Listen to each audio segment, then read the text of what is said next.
Ramakrishna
Apulia हिता जवासी जगता धन्य माता पिता दयाचिया कोळी कन्या पुत्र होती जे सतीक दयाचा हरित वाटी दिवा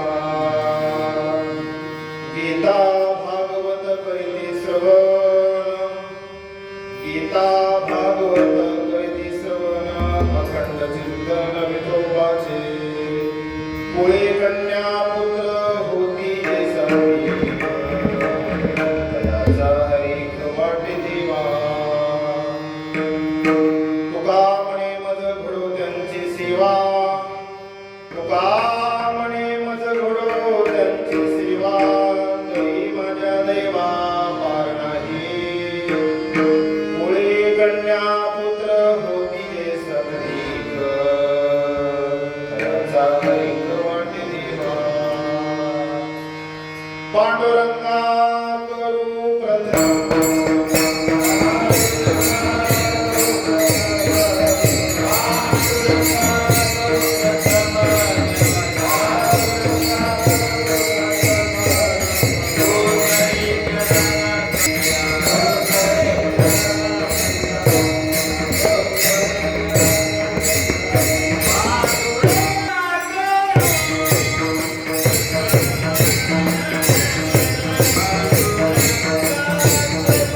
सांद्रनिलावलंबं जगन्मेजिकपाणि मण्डलं मण्डनानं तरुणतुलसीमाला कन्दनं कञ्जनेत्रं सदैव धवलासं विठ्ठलं चिन्तयामि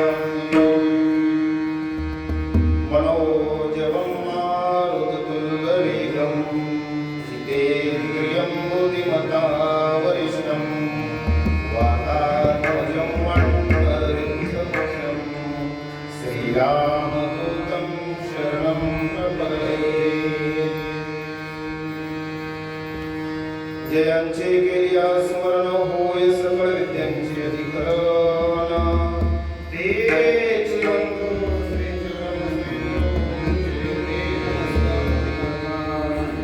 काय मानी पाणी सत्ताचे वचन रंजव चित्तासी आपुल्या माझी वाणी तुझे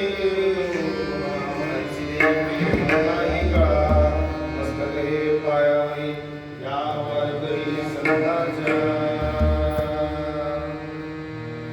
ओम नमो ज्ञानेश्वरा ओम नमो ज्ञानेश्वरा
आपुल्या गीता द्वासे जागता धन्य माता पिता दयाचिया पुळी कन्या पुत्र होती जे सत्रीज दयाच्या एक वाटी देवा विठ्ठल विठ्ठल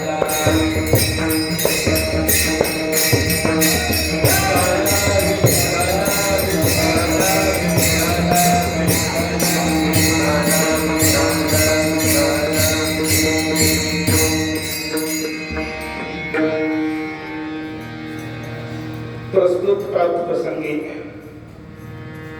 अखिल कोटी ब्रह्मांड नायक पांडुरंग परमात्मा कैवल्य साम्राज्य चक्रवर्ती ज्ञानोबराय जगद्गुरु तुकाराम महाराज वैराग राग रसिक संत गोरोबा काका महाराज सद्गुरु गणेशनाथ महाराज सर्व सकल संतांना प्रथम प्रणिपात करून आज कमला एकादशी निमित्त कीर्तन रूपी सेवेसाठी निवडलेला अभंग देहूचे सुप्रसिद्ध साधू महान भगवत भक्त संत श्रेष्ठ जगद्गुरु तुकाराम महाराज यांचा हा चार चरणाचा अभंग असून या अभंगाद्वारे जगद्गुरु तुकाराम महाराज मानवी जन्माला आल्यानंतर धन्यता नेमकी कशामध्ये आहे, मनुष्याला जीवन जगत असताना आपलं हित कशामध्ये आहे आणि हित कोणत्या कारणाने या ठिकाणी साध्य केलं जातं आणि या जगताच्या ठिकाणी यांनी हित साध्य करून घेतलेलं आहे असे जे काही महात्म्य आहेत त्या महात्म्याची जर माझ्याकडून सेवा घडली त्यांची संगत जर मला झाली तर निश्चितच माझ्या जीवनाला किंवा माझ्या दैवाला या ठिकाणी पारावर टाकेल. जगद्गुरु तुकाराम महाराजांच्या अभंगाचा सरळ सरळ अर्थ असा आहे, आपली अहिता जो असे जागता. आता या अभंगाच्या ठिकाणी नेमकं जगद्गुरु तुकाराम महाराजांनी कुणाला म्हटलेलं आहे की हिताला जागे व्हा, आपली अहिता. जो या मनुष्य रूपामध्ये जन्माला आलेला आहे त्याला आपलं स्वतःचं हित कशामध्ये आहे त्याच्यासाठी जागृत होणं गरजेचं आहे आणि असे कुणी जागृत आहेत त्यांच्या माते पित्याला धन्यता दिलेली आहे. धन्य माता पिता दयाची मग हिताला जागृत झालेले त्यांचं कुळ कसं आहे, पवित्र आहे. त्यांच्या कुळामध्ये जे जन्माला येणारे पुत्र असतील कन्या असतील ते अगदी पावन आहेत. पुढे कन्या पुत्र होती हे सात्विक दयाचा हरिक वाटे देवा. जे हिताला या ठिकाणी जागृत आहेत ना त्या कुळामध्ये जन्माला आलेले पुत्र कन्या असतील ते सात्विक आहेत आणि ह्या पुत्रांचा कन्यांचा हरिक कुणाला वाटणार आहे, भगवंताला या ठिकाणी वाटणार आहे. मग जीवनामध्ये धन्यता प्राप्त करायचं असेल तर नेमकं काय केलं पाहिजे. जगद्गुरु तुकाराम महाराज तिसऱ्या चरणामध्ये सांगतात, गीता भागवत करीती श्रवण अखंड चिंतन विठोबाचे. मनुष्याच्या जीवनामध्ये धन्यता कधी प्राप्त होणार आहे, ज्यावेळेस आपण कथेचे या ठिकाणी श्रवण करू.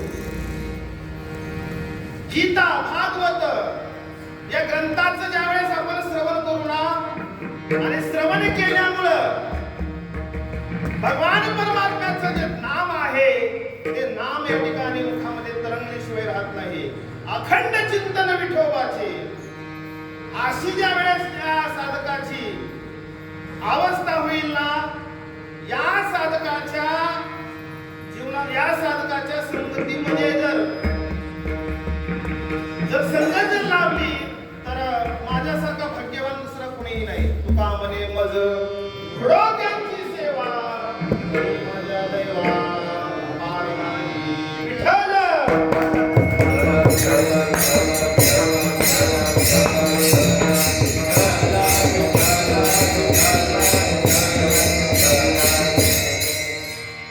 अभंगावर निरूपण करण्यापूर्वी अल्पसा परिहार देणं अगत्याचं आहे. आपल्या म्हणजे काडागाव या नगरीमध्ये एकादशी निमित्त आजची कीर्तन सेवा या ठिकाणी आयोजित केली आहे. आजच्या कीर्तन सेवेचे जे यजमान जे आहेत ते राम विठ्ठल नरवडे आणि खरोखरच आजची एकादशी म्हणजे अधिक मासातील एकादशी. महान असं पर्व काळ असा आहे कारण संपूर्ण हा मासच या ठिकाणी पर्व काळाचा मास आहे. 3 वर्षातून एकदा येणारा हा अधिक मास, या अधिक मासाच्या ठिकाणी, पुरुषोत्तम मासाच्या ठिकाणी जे आपण भगवंताची सेवा करू, भगवंताचं गुणगान गाऊ, अनेक प्रकारचे जे व्रत आहेत, उपवास आहेत, हे सर्व कर्म करत असताना याच्यातून जी फलप्राप्ती होणार आहे ती अधिकच होणार आहे. अधिकस्य अधिकम फलम. जेवढं काही आपण अधिक अधिक अधिक करू ना, तेवढं फळ ह्या महिन्यामध्ये आपल्याला प्राप्त होणार आहे. कारण असा जर विचार केला तर आपण म्हणतो 36 तत्वाचा हा हरी आहे. 36वा तत्व या ठिकाणी गेल्यानंतर शिल्लक काय राहणार आहे? ते हरीच राहणार आहे. म्हणजे 36 महिने झाल्यानंतर जो महिना येणार आहे तो अधिक येणार, अधिक मास येणार आहे. आणि अधिक मास हा कोणत्या देवाच्या नावावर आहे? तर भगवान विष्णू परमात्म्याच्या नावावर आहे. शेषशाही नारायण भगवान परमात्मा क्षीरसागराच्या ठिकाणी माता लक्ष्मीला अधिक मासाचं महत्व सांगत असताना नेमकं या महिन्यामध्ये काय केल्यानं काय होतं, कोणतं कर्म केल्यानं, कोणतं व्रत वैकल्य केल्यानं कोणतं फळ प्राप्त होतं, याची इत्थंभूत कथा या ठिकाणी भगवान परमात्मा लक्ष्मी मातेला सांगतात. कारण प्रत्येक महिन्यामध्ये एक विशिष्ट अशी देवता आहे. प्रत्येक महिन्याला एक एक राशी येतात. अशा वर्षाच्या एकूण 12 राशी येतात. पण अधिक मासाला एकही राशी नाही. प्रत्येक महिन्यामध्ये सूर्याचं संक्रमण होत असतं, पण या अधिक मासामध्ये सूर्याचं संक्रमण होत नाही. म्हणून ह्याला मल मास असं म्हटलेलं आहे. धोंड्याचा महिना म्हटलेला आहे. धोंड्याचा म्हणजे टाकून दिलेला महिना असं एखाद्याचं नाव सुद्धा असतं धोंड्यामध्ये. मग हा महिन्याची निंदा सर्व महिने करू लागले. हा महिना अधिक महिना हा रडत कुठे गेला? भगवान विष्णू परमात्म्याकडे गेला. आणि गेल्यानंतर खरोखर आणि अनेक देवताकडे गेला. तो भगवान शिवाकडे गेला, ब्रह्मदेवाकडे गेला, इंद्राकडे गेला, सर्वांकडेच या ठिकाणी गेला. पण कुणीही त्याचं समाधान केले नाही. ज्यावेळेस विष्णू परमात्म्याकडे गेला त्यावेळेस विष्णू परमात्म्याला शरण आला. तो रडत आहे. त्याचे डोळे पुसले आणि जवळ घेतलं आणि सांगितलं की तुझा महिना मी घ्यायला तयार आहे. तू आता रडू नको. तुझा महिना आल्यानंतर सर्व ह्या मृत्यू लोकातले जे लोक आहेत हे या ठिकाणी उपासना करतील. तुला विशेष असं एक पद प्राप्त होणार आहे. आणि म्हणून भगवान परमात्म्याच्या नावावर या ठिकाणी पुरुषोत्तम मास हा महिना सुरू झाला. विठ्ठल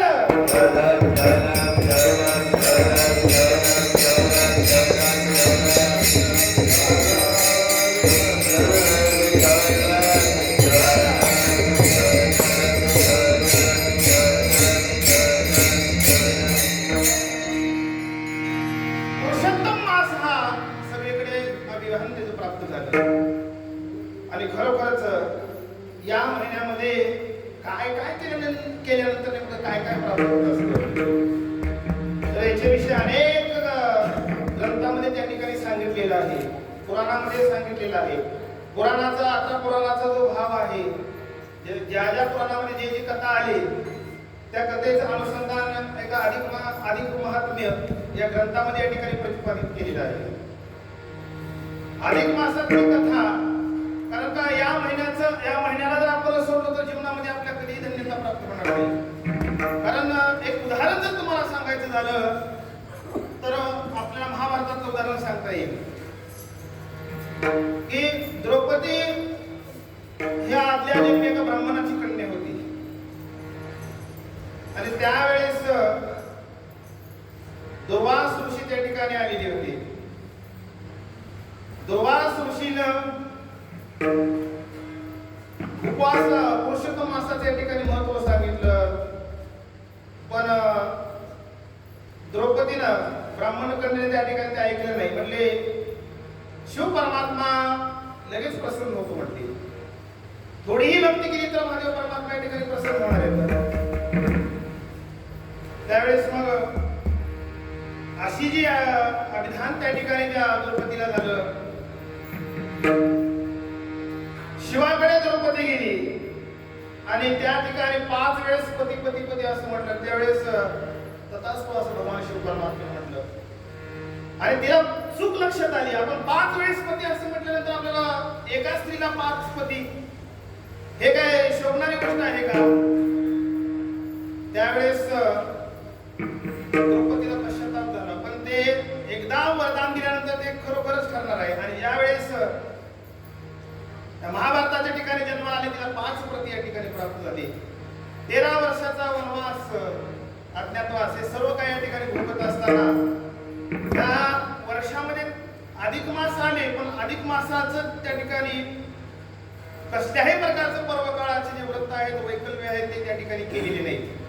कारण ह्या जगताच्या ठिकाणी जेवढे काही ऋषीवर्य झालेले आहेत, व्यासादिक असतील, विश्वामित्र असेल, नारद महर्षी असतील, प्रत्येकाने पुरुषोत्तम मासाचं या ठिकाणी काय केलेलं आहे? पुरुषोत्तम मासाचं व्रत धारण केलेलं आहे. कुणीही या ठिकाणी अहंकार केलेला नाही. सगळ्यांनी हा पुरुषोत्तम मासाचा अंगीकारच केलेला आहे. म्हणून नेमकं माझ्या जीवनामध्ये असं दुःख का निर्माण झालं, तर भगवान कृष्ण परमात्म्याने सांगितले की तो पुरुषोत्तम मासाची अवहेलना केली आहे. म्हणून एवढं महत्व या ठिकाणी पुरुषोत्तम मासाचं आहे. विठ्ठल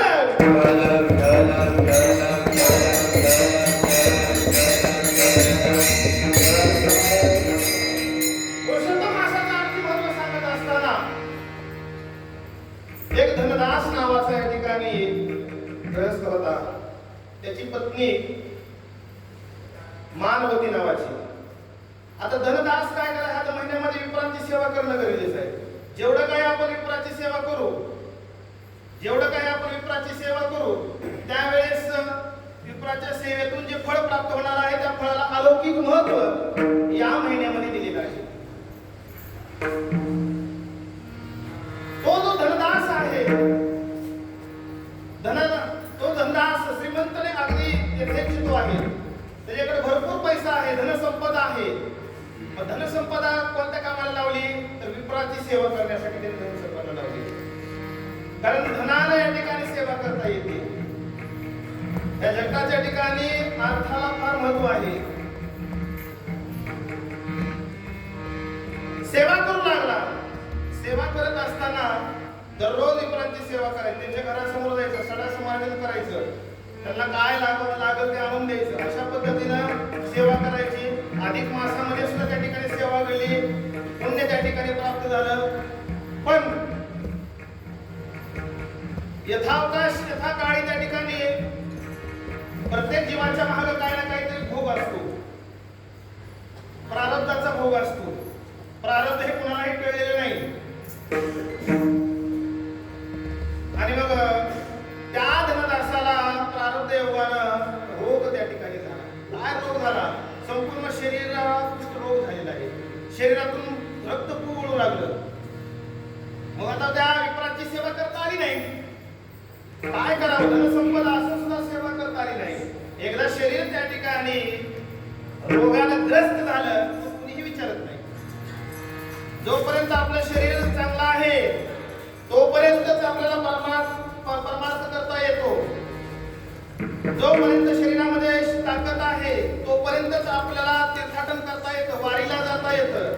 आणि शरीर एकदा थकल्यानंतर, मग शरीर एकदा रोगानं ग्रस्त झाल्यानंतर काहीच करता येत नाही.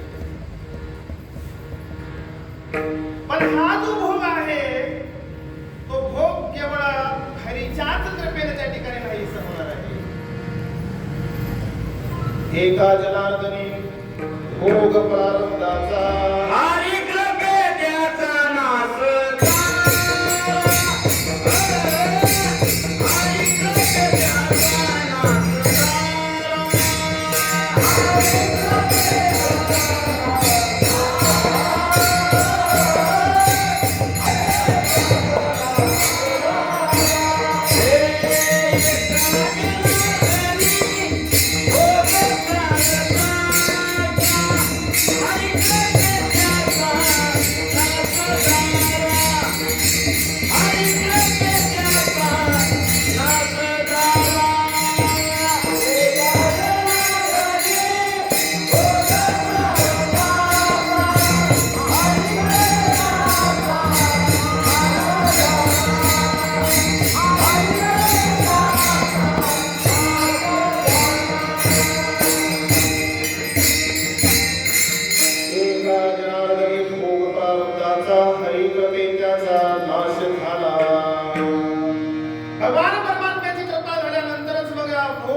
म्हणजे का तर अधिक मासामध्ये त्या ठिकाणी अधिक पुण्य त्या ठिकाणी पुण्याची प्राप्ती झाली.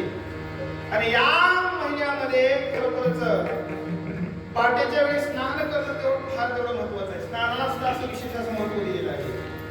दान धर्म करण्यासाठी महत्व दिलेलं आहे. उपोषण करण्यासाठी महत्व दिलेलं आहे. अशा प्रकारे अशा पद्धतीचं हे जे पुरुषोत्तम मासाचं महत्व जे आहे हे महत्व या ठिकाणी अनेक शास्त्रकारांना प्रतिपादित केलेलं आहे. म्हणून आजच्या अभंगाच्या ठिकाणी जगद्गुरु तुकाराम महाराज सांगतात की आपल्या जीवनाची जर धन्यता करून घ्यायची असेल, आपलं जर हित या ठिकाणी आपलं जर हित साधून घ्यायचं असेल तर नेमकं काय केलं पाहिजे? बोली आई का जो आशे जागता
बोली आई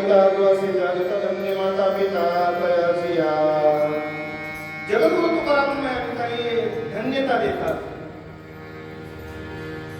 धन्यता देतात त्याचं कारण असं की जगद्गुरु तुकाराम महाराजांना नेमकं धन्य कोण आहे आणि कोणाला धन्यता दिली जाते याचे या ठिकाणी ज्ञान आहे. नाहीतर उगाच कोण कोणाला धन्यता देऊ शकत नाही. धन्यता देण्यासाठी काही ना काहीतरी आपल्याला अधिकार लागतो. उगाच कोणाला धन्यता कोण कोणाला देऊ शकेल? देणार नाही. माता पित्याला सुद्धा या ठिकाणी धन्यता देऊ लागली. धन्यता देण्याचं कारण काय आहे जगद्गुरु तुकाराम महाराजांना या ठिकाणी माहित आहे. नाहीतर पैतोंड वर वारांतरी अंतकर्णी विषयाचा थारा. उगाच तोंडाने त्या ठिकाणी बोलत राहायचं. जिभेवर त्या ठिकाणी साक्षात सरस्वती असेल, अंतकरणाच्या ठिकाणी जर विषय असेल, विषयाचा थारा जर असेल, विषय जर असेल तर त्याला धन्यता देऊन चालेल का? चालणार नाही. तुकाराम महाराजांना संत कुणाला म्हणायचं भक्त कुणाला म्हणायचं, धन्यता कुणाला द्यायची, कुणाला द्यायची, हे सर्व जगद्गुरु तुकाराम महाराजांना माहित आहे. तुका म्हणे मज कळते जाचणी, बडबडीची वाणी अथवा सत्य. सत्य आहे का बडबडीची वाणी आहे हे जगद्गुरु तुकाराम महाराजांना माहित आहे. एखाद्यानं म्हटलं किंवा देवानं जरी म्हटलं की हा संत आहे, हा सज्जन आहे, जगद्गुरु तुकाराम महाराज त्या ठिकाणी मानायचे आहे. करी सिद्धी देवा करी माझे करी सिद्धी देवा करी माझे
भगवान परमात्मा तू जर एखाद्याला संत म्हणत असतील, धन्यता देत असतील तर मी धन्य म्हणणार नाही, त्याला देव म्हणणार नाही माझ्या मुखाने त्याला कारण त्याच्या अंतःकरणात त्या ठिकाणी काय आहे, विषयाचा थारा आहे. आणि म्हणून मनुष्य जीवनाचं पतन जर कशाला होणार असेल तर ते विषयाने या ठिकाणी पतन होणार. देव दिला देह भजनी मोमटा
भगवान परमात्म्याने भजनासाठी निर्णय दिलेला आहे, परंतु याच्यामध्ये अनेक प्रकारचे विकार येऊन, अनेक प्रकारचे विषय वासना येऊन जीवनाचं त्या ठिकाणी माथेरे झालेलं आहे. मग त्याला हित कळलं का हो? हित कळणार नाही. विषयी पुरुषाला हित कळणार नाही.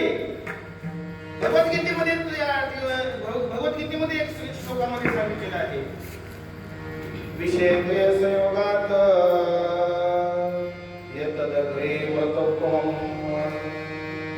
परिणामे विषमिव तत्सुखम राजसंस्कृतम.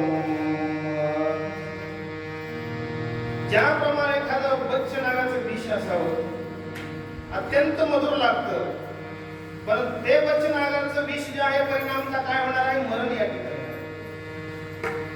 किंवा एखादा राजहंस असावा, राजहंसानं प्रकाशामध्ये चांदण्यामध्ये त्या ठिकाणी एखाद्या दगडावर पाणी थोडस साचलेलं असतं, पण त्या राजहंसाला काय वाटतं की त्या नक्षत्राचा जो प्रकाश पडलेला आहे तो पाहून त्याला मोती वाटतो, म्हणून तो राजहंस त्या दगडावर मोती घेण्यासाठी चोच मारतो आणि चोच काय होते तरी तुटून पडते. तसं हे विषयाचं सुख आहे. या या विषयाच्या सुखामध्ये आतापर्यंत ह्या जगताच्या ठिकाणी कुणीही सुखी झालेलं नाही आणि त्या हितापासून ते दूरच गेलेलं आहे. विषयाचे सुख येथे वाटे गोड, पुढे अवघड येऊन. अशा पद्धतीने विषयाचं सुख इथं गोड वाटणार आहे, पण यमाचा जो असणारा दंड जो आहे एकदा त्या जीवावर बसल्यानंतर मग परत त्याला काही करता येणार नाही. काबराची सावली जाईल या, जाईल या, काबराची सावली जाईल या.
हित कशामध्ये आहे हे कुणाला कळालं, हे साधू संतांना कळलेलं आहे. शिवदुनिया आले संत हिताहित जगत. जगाच्या ठिकाणी नेमकं हित कशाचं आहे? हित ते करावे देवाचे चिंतन, हित ते करावे देवाचे चिंतन.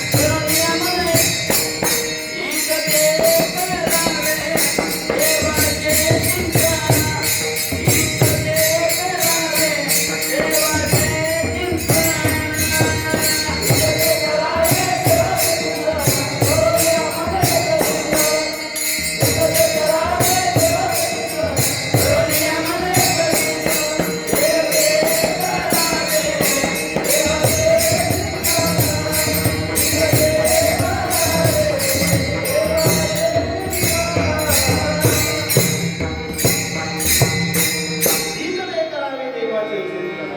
साधू संतांनी आपल्याला हित सांगितलेलं आहे आणि ज्या वेळेस हिताच्या गोष्टी सांगितल्या जातात त्यावेळेस मनुष्य ऐकत नाही. कुणीतरी एखाद्या चांगल्या गोष्टी सांगत असताना त्याला कानडोळा करतो, ऐकत नाही, कारण त्याला त्या विषयाचं गांभीर्यच नसतं. जे अनुभवी असतात, जे अनुभव संपन्न असतात, जे वाडवडील असतात, त्या वाडवडिलांचं ऐकलं पाहिजे. त्यांनी जी आतापर्यंत जी परंपरा सांभाळत आलेली आहे ती परंपरा त्या ठिकाणी आपण ऐकून घेतली पाहिजे.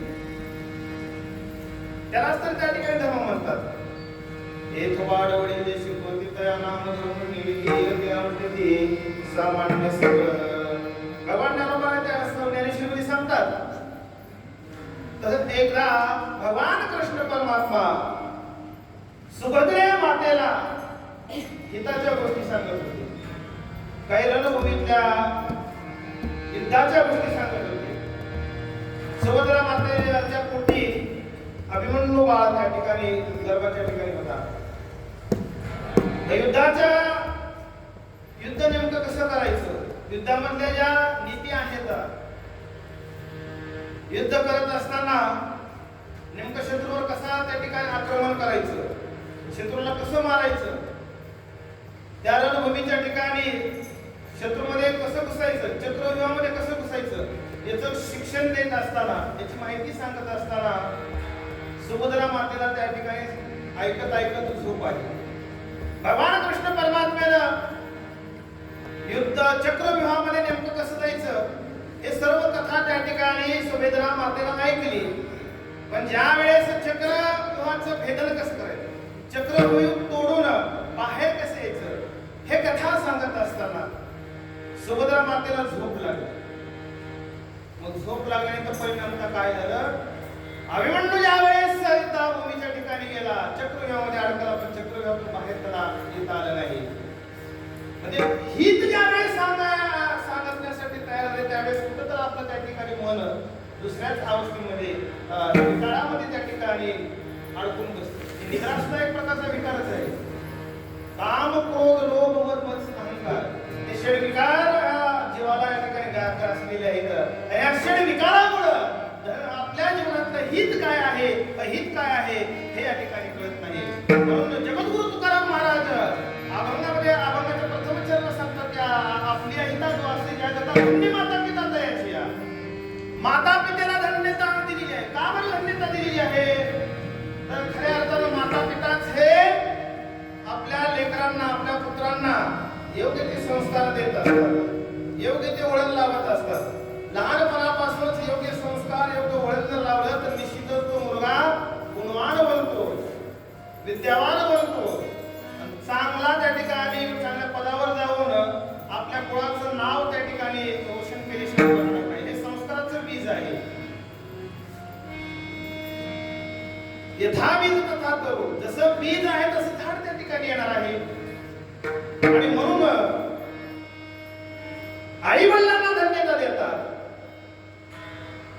पण असं ज्यांनी संस्कारच केलेले नाहीत किंवा ज्याच्या आई वडिलांना संस्कार नाही, ज्याचे आई वडीलच नेमकं अधर्माचं आचरण करतात, त्यांच्या मुलांना धन्यता देता येईल का नाही. कारण भक्त प्रल्हादाचं सर्वांना उदाहरण माहिती आहे.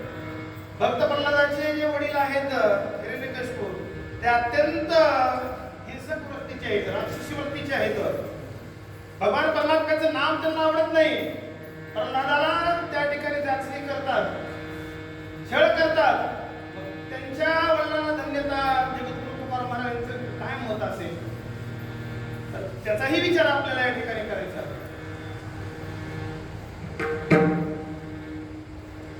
भगवान परमात्मा हा सर्वव्यापी आहे. जळी स्थळी काष्टी पाशाने सकळ आहे वनमाळे जेथे तेथे. आणि भक्तावर आलेलं जे संकट आहे त्या संकटाचं निरसन करणारा भगवान परमात्मा आहे. भक्त प्रल्हादावर कितीही संकट आले पण त्या भक्त प्रल्हादाचं संरक्षण भगवान परमात्म्याने केलेलं आहे. मागे पुढे उभा राधे सांभाळीत आलिया आघात जीवनाया. मग अशा माता पित्याला धन्यता का कशामुळे या ठिकाणी दिलेली आहे, तर त्याचं कारण असं, हिरण्यक्ष आणि हिरण्यकशिपू हे दोघे बंधू. हिरण्यक्षाचा वध भगवान परमात्म्याने वराह अवतार घेऊन केला. ज्यावेळेस हिरण्यक्ष राक्षसाचा वध केला त्यावेळेस हिरण्यकशिपू एकदम सावध झाला. म्हणजे आता आपलंही काय खरं नाही, काहीतरी आता केलं पाहिजे, म्हणते तपश्चर्या केली पाहिजे. तपश्चर्या करून या त्रैलोक्यामध्ये आपल्याला राज्य स्थापित करता येईल किंवा त्रैलोक्यामध्ये सामर्थ्य एवढं निर्माण करता येईल की कुणालाही आपल्या सोबत युद्ध करता येणार नाही. म्हणून तो तपश्चर्या करण्यासाठी निघाला. तपश्चर्या करण्यासाठी निघत असताना पहिला दिवस तपश्चर्याचा होता. माता सर्व देवदेवतांना चिंता लागली, जर ह्याने तपश्चर्या केली, ब्रह्मदेवाला प्रसन्न करून घेतलं तर मग अनेक प्रकारचे वरदान मागेल. म्हणून ह्याच्या कार्यामध्ये विघ्न आणण्यासाठी इंद्रानं सुद्धा बृहस्पतीला त्या ठिकाणी पाठवलं. जावा म्हणले, हिरण्यकशिपूचं जे तप करत आहे त्या तपामध्ये त्या ठिकाणी भंग करा, काहीतरी करा म्हणले. त्यावेळेस मग हा तपश्चर्यासाठी पहिल्या दिवशी बसला तर बृहस्पती पोपटाच्या रूपामध्ये आलेला आहे. पोपटाच्या रूपामध्ये येऊन त्या ठिकाणी, आणि ह्याला जर भगवान परमात्म्याचं नामाचा तिटकारा होता, तो पोपट येऊन नारायण नारायण असं नाम त्या ठिकाणी जपू लागला. नारायण नारायण असं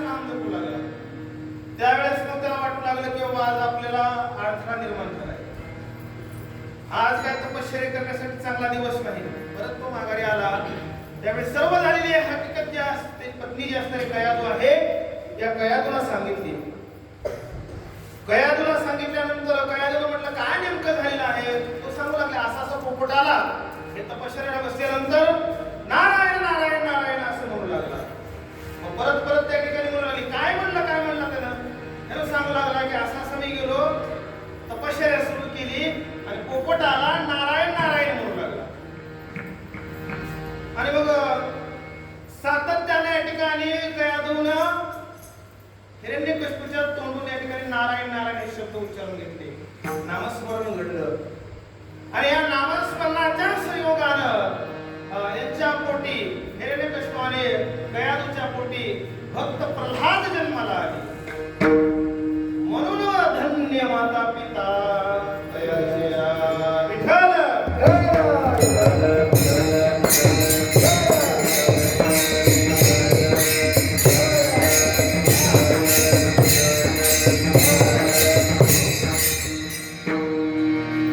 याच्याकरता धन्यता या ठिकाणी माता पितेला दिलेली आहे. पण मनुष्याला मानवी जीवनामध्ये जीवन जगत असताना हित नेमकं कशामध्ये आहे, हित कोणत्या पद्धतीने साध्य होतं. तर तीन प्रकारे त्या ठिकाणी हित साध्य करता येतं. ज्याला असं तीन प्रकारचे त्या ठिकाणी प्राणी आहेत. ज्याला स्वतःचं हित माहित आहे आणि ते जगाचं हित सुद्धा करतात, असा एक वर्ग आहे. आणि ज्याला हित माहित नाही,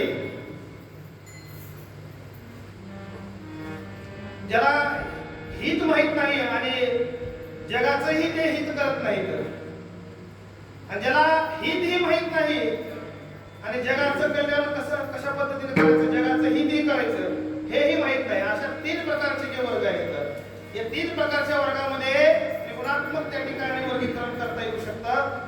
सात्विक, राजस आणि तामसिक.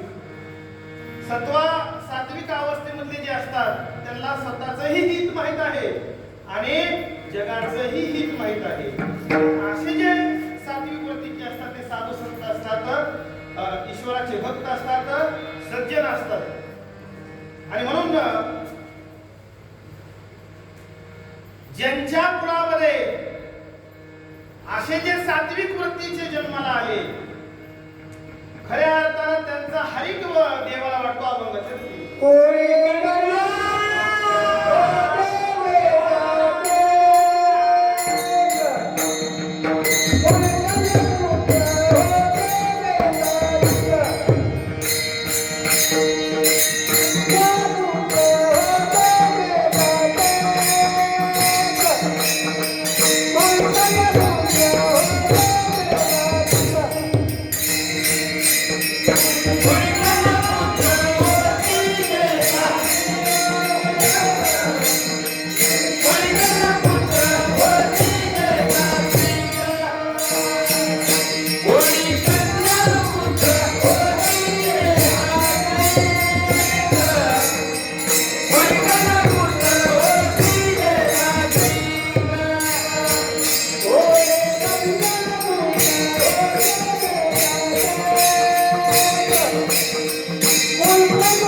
पवित्र ते कुळ पावन तो देश जेथे हरीचे दास जन्म घेतील. पवित्र कुळामध्ये पावन देशामध्ये हरीचे दास जन्म घेतात. हरीचे दास जे कसे असतात तो ते सात्विक असतात. हे जग जे आहे हे त्रिगुणात्मक जग आहे. सत्व रस आणि तम, सात्विक राजस आणि तामसिक ह्या जगाच्या ठिकाणचे तीन गुणधर्म आहेत आणि त्याच्या वृत्तीस्त तीनच आहे. ह्या जगामध्ये आपल्याला मनुष्य ह्या तीन गुणामध्येच त्या ठिकाणी नजरेस येतात. एक सात्विक, एक राजसिक आणि एक तामसिक. ह्या तीन गुणांच्या व्यतिरिक्त दुसरा मनुष्य आपल्याला डोळ्याला दिसणार सुद्धा नाही. ह्या तीन गुणाच्या पलीकडचे जे असतात ते कसे असतात?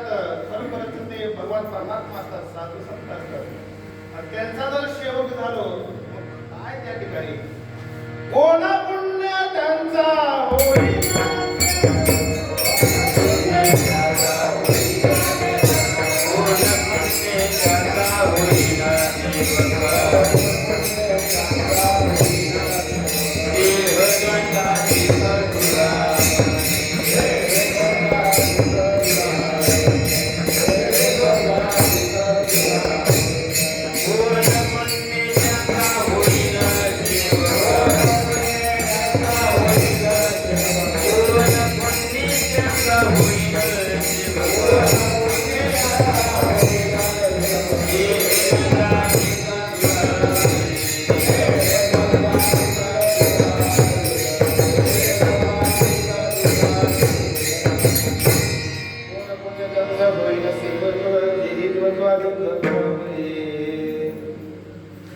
असं माझ्याकडे कोणतं पुण्य प्राप्त होईल की जेणेकरून त्यांचा मी सेवक होईल, ज्यांचं द्वैत अधिक दुरावलेलं आहे. द्वैत म्हणजे दोन, त्याच्यानंतरचा एक त्याच्या म्हणजे गुणातीत अवस्था. असे जे गुणातीत अवस्थेमध्ये जे आहेत ना त्यांचा मी सेवक होईल. ते कसे असतात? ते सात्विक असतात. ते सात्विक असतात. आणि म्हणून या जगाच्या ठिकाणी जे सात्विक जन्माला आलेले आहेत ना त्यांचा भगवान परमात्म्याला हरिक वाटतो. नाहीतर तामसिक असतील, राजसिक असतील, अंगे अंग मोडामुळे नुसती परवडी जावयाची, कार्यनाथ नावडी अंगे अंग मोडामुळे नुसती परवडी जावयाची. एखादं कार्यक्रम असं वाटणारच नाही. नुसत्या जांभळ्या द्यायच्या. एक कशाचं लक्षण आहे? तामसिकचं लक्षण आहे. केदवा कैसे हटावे, कोणाशी काय बोलावे, हे ठाकवे की नागवे हे सात्विक अवस्थेमधले जे असतात त्यांची वाणी शुद्ध असते, त्यांचं आचरण शुद्ध असतं, सर्व काही कार्य त्यांचं शुद्ध असतं, सात्विक असतं. परंतु रजोगुणाचं तमोगुणामध्ये जीवन जगणारे त्यांची काय अवस्था असते? काही यायचं वाणीला जे शब्द निघतात ते बोलत राहायचं. शिव्या येतील किंवा आणखी काय काही बडबडत राहायचं. हे आपण जे बोलत आहोत ते खरं आहे का खोटं आहे, याचा ह्या बोलण्यातून नेमकं परिणाम काय होणार आहे याचीही त्यांना भानांतर असते. जयाचे तीर्थराव दर्शनी याचं दर्शन घेतल्यानंतर एकदम छान वाटावं असे सात्विक असतात. म्हणून कुळाच्या ठिकाणी जे कन्यापुत्र जे आहेत ते सात्विक जन्माला आले. आता सात्विक जन्माला का आले हो? खूपच सात्विक जन्माला येतात का हो? इतिहासामध्ये अनेक ऋषीमुनींनी आपल्या कुळाच्या ठिकाणी पुत्र सात्विक जन्माला यावा याच्यासाठी हजारो वर्ष तपश्चर्या केलेली आहे. राजा दशरथानेही कोटी पुत्र येण्यासाठी तपश्चर्या केलेली आहे. माता अंजनीनं कोटी पुत्र सात्विक पुत्र येण्यासाठी तपश्चर्या केलेली आहे. अंजनीच्या तपासाठी महारुद्र आले कोटी. उगाच त्या ठिकाणी सात्विकपणा येत नाही. सात्विकपणा येण्यासाठी काही ना काहीतरी साधना केली पाहिजे, काही ना काहीतरी तपश्चर्या केली पाहिजे. तपश्चर्याशिवाय, साधनेशिवाय जीवनामध्ये कोणतंच कार्य त्या ठिकाणी सफल होत नाही. आणि असे जर पुत्र त्या ठिकाणी जन्माला आले तर निश्चितच मग काय होईल, कुळाचा उद्धार झाल्याशिवाय राहणार नाही. म्हणून असे जे पुत्र जन्माला आले त्यांचा हरिक भगवान परमात्म्याला वाटतो, त्यांचा हरिक भगवान परमात्म्याला वाटतो. एक उदाहरण या ठिकाणी मी तुम्हाला सांगतो.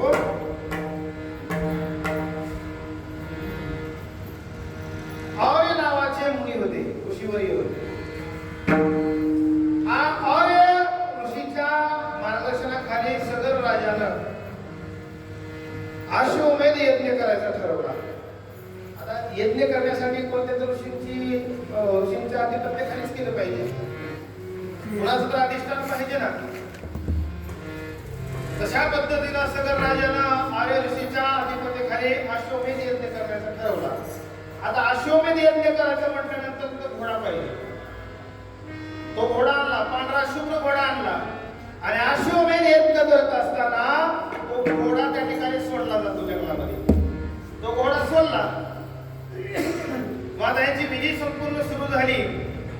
घोडा सोडला त्यावेळेस मग इंद्रानं ठरवलं की याच्या यज्ञामध्ये काही ना काहीतरी आपल्याला विघ्न आणायचं. विघ्न आणण्यासाठी मग इंद्र आला. इंद्रानं तो अश्वमेध घोडा पकडला आणि पकडून नेला कपिल मुनीच्या आश्रमाच्या ठिकाणी नेला. आता कपिल मुनी एकदम ध्यानस्थ बसलेली होते, ध्यानमग्न अवस्थेमध्ये बसलेले होते. आणि कपिल मुनीच्या त्या ठिकाणी घोडा नेऊन बांधला, आश्रमाच्या ठिकाणी घोडा बांधला आणि इंद्र निघून गेला. मग आता हे अश्वमेध यज्ञ करत असताना जे घोडा सोडलेला आहे त्याला पकडण्यासाठी सर्व जे सगर राजाचे जे 60,000 पुत्र आहेत ते 60,000 पुत्र त्या ठिकाणी घोडा ओळखण्यासाठी निघू लागले. अरण्यामध्ये फिरले, जिकडे तिकडे फिरले, परंतु घोडा कुठं सापडला नाही. मग असं फिरत फिरत फिरत कपिल मुनीच्या आश्रमाच्या ठिकाणी गेले. आश्रमाच्या ठिकाणी गेल्यानंतर घोडा बांधलेला दिसला. आता 60,000 पुत्र एकदमच आश्रमाच्या ठिकाणी आल्यानंतर त्या ऋषीची तपश्चर्या भंग होईल काय? भंग होणार आहे. तपश्चर्या भंग झाली.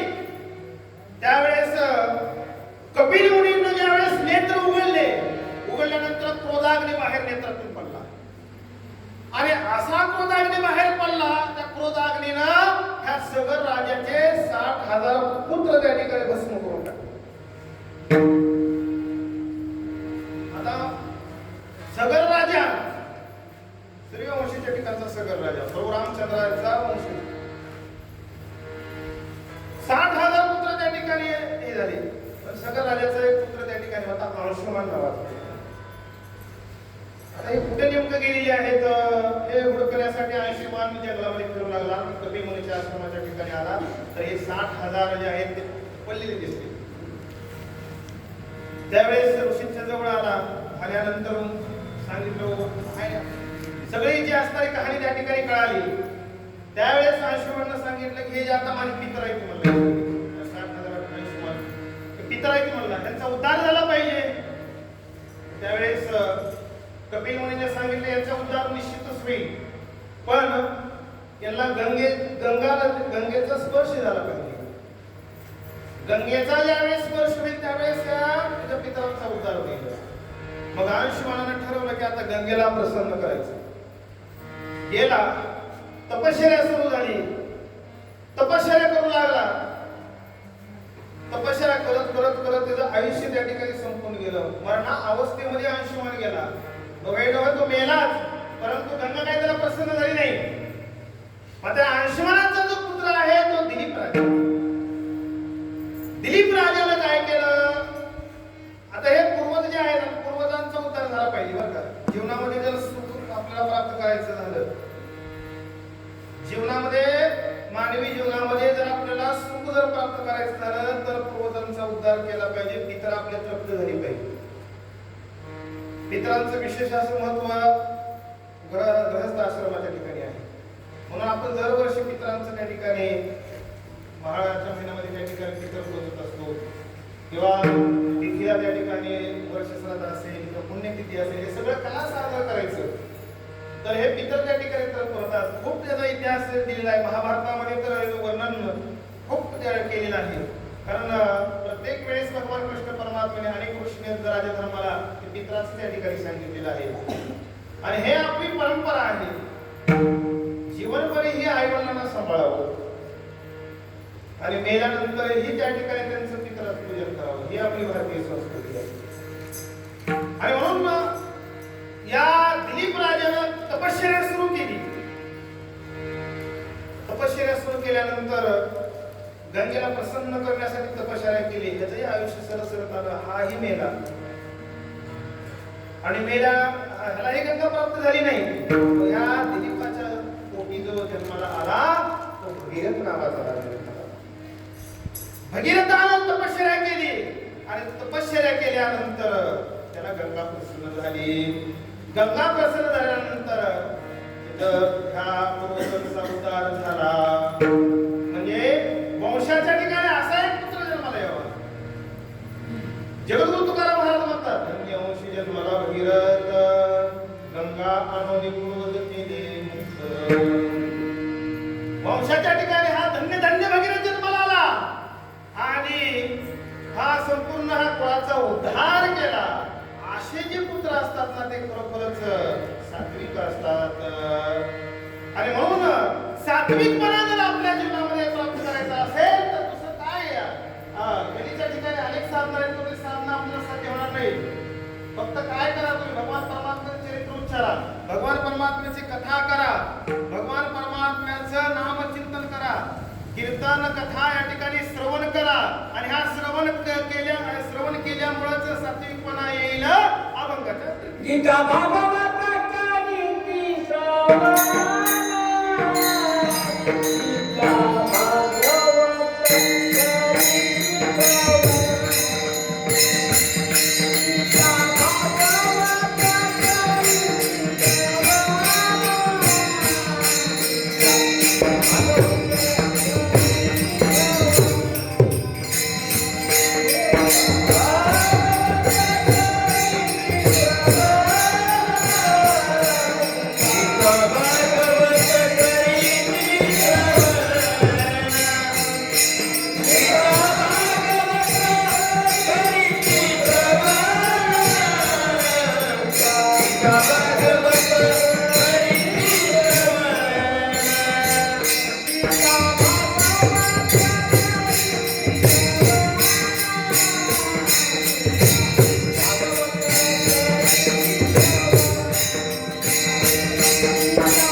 नक्कीच आपल्या जीवनामध्ये धन्यता प्राप्त होणार आहे.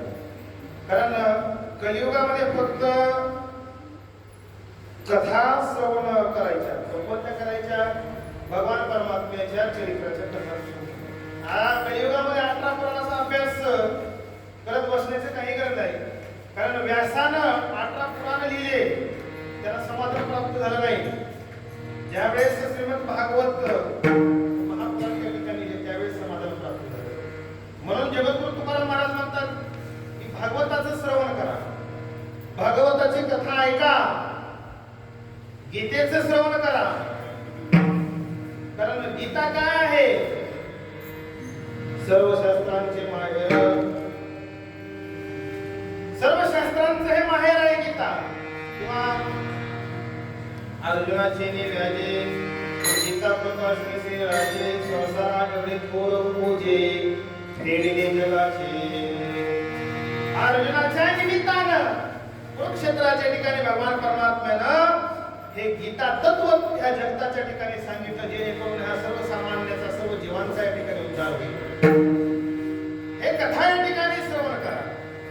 आणि आपल्या महाराष्ट्रामध्ये मराठी भाविकांना संस्कृत भाषेचे या ठिकाणी ज्ञान नसल्यामुळं, संस्कृताची भाषा येत नसल्यामुळं संत श्रेष्ठ ज्ञानेश्वर महाराजांनी गीतेचं जे असणारं रूपांतर जे आहे प्राकृत भाषेमध्ये केलं. गीता अलंकार नाम ज्ञानेश्वरी ब्रह्मानंद लहरी प्रगट केली. किंवा ये मराठीच्या नगरी ब्रह्मविद्येचा करी. किंवा माझा मराठीची बोल कौतुके परी अमृता वनी पैजे जिंके ऐसे शिकले मेळ.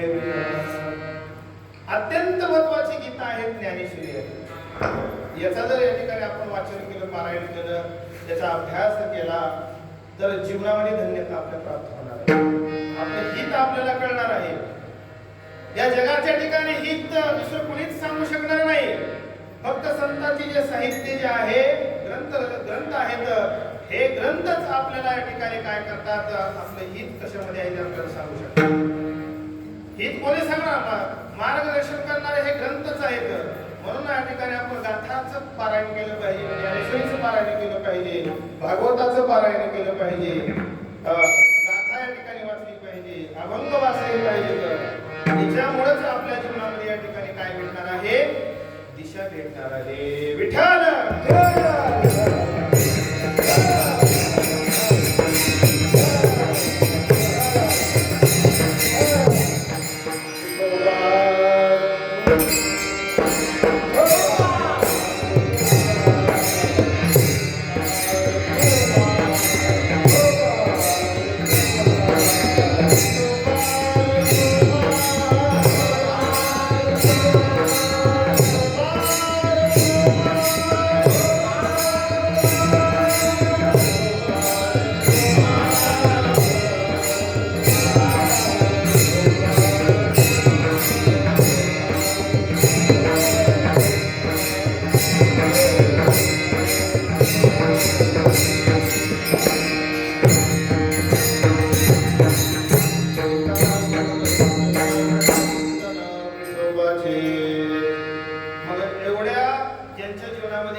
आपल्या ज्या हिताला जे जगत आहेत, ज्यांचे आई वडील धन्य आहेत, ज्यांच्या कुळाच्या ठिकाणी असे सात्विक पुत्र कन्या जन्माला आलेले, ज्यांच्या घरामध्ये किंवा जे गीता भागवताचं श्रवण करतात, भगवान परमात्म्याचं चिंतन अखंड करतात, अखंड चिंतन विठोबाचे, सातत्याने भगवान परमात्म्याचंच नामचिंतन, दुसरं काहीच नाही. निगरजनी हाची धंदा गोविंदाचे पवाडे, बाकी काही नाही, फक्त नामच, हरीचंच गुण या ठिकाणी गायचं. असं जर गुण या ठिकाणी गायलं तर किती धन्यता जीवन होईल. आणि यांची जर सेवा माझ्या जीवनामध्ये घडली तर माझ्यासारखा माझ्या देवाला पाहण्याचा तुका म्हणे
जीवनाची धन्यता ही सेवेनेच प्राप्त होत असते.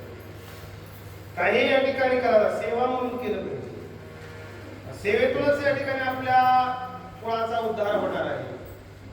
आतापर्यंत आपले जे पूर्वज जे आहेत पूर्वजांनी सेवाच केली आहे म्हणून आपला उद्धार झालेला आहे. म्हणून आपण आज या ठिकाणी भजनामध्ये कीर्तनामध्ये या ठिकाणी उभे आहोत. मंदिरामध्ये आल्यानंतर मंदिरातलं एक पाऊलही या ठिकाणी वाया जाणार नाही. कधी ना कधी त्यासाठी हा पुण्याचा जो ठेवा जो आहे त्याही पिढीला आपल्याला प्राप्त होणार आहे. म्हणून जेवढं काही तुम्ही भगवान परमात्म्याचं करा ते सेवा म्हणून करा. निश्चितच आपल्या जीवनामध्ये त्याचा ठेवा झाल्याशिवाय राहत नाही. आणि अशांची जर सेवा जर केली तर आपल्या दैवाला पारावर होणारच नाही. दैव कधी बनत असतं सेवेतून पण दैव बनत असतं. उगाच दैव बनत नाही. आणि म्हणून जे आपण सर्व या ठिकाणी ह्या मती लोकांच्या ठिकाणी जन्माला आलेले आहोत. आणि म्हणून कोणाचाही या ठिकाणी मत्सर करायचा नाही, कोणाचाही द्वेष करायचा नाही.